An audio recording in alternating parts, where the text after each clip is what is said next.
India today news ఆర్టికల్లో ఒక news చూశాను సార్.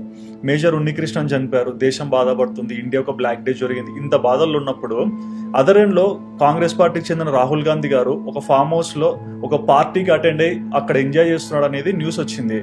అంటే ఒక పొలిటికల్ లీడర్షిప్ ఫ్యామిలీలో బర్న్ అయిన ఒక అతను ఇలాంటి దాంట్లో ఉన్నాడంటే ఇంత సిచ్యువేషన్ జరిగినప్పుడు దేశానికి రీజన్ ఏంటి? నేను అది కామెంట్ చేయలేను, ఎందుకంటే నేను ఫోటో కూడా చూశాను, అది ఆర్టికల్ కూడా చూశాను.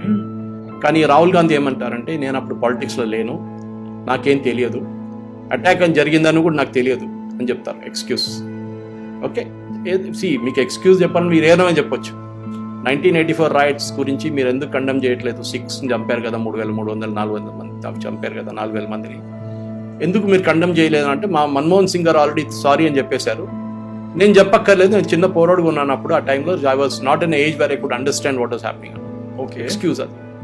కానీ ద మెయిన్ థింగ్ సుధీర్ అర్థం చేసుకోవాల్సిందంటే మన దేశానికి దాని తర్వాత చూడండి 2014 నుంచి ఇవాళ దాకా ఒక్క బ్లాస్ట్ కూడా జరగలేదు.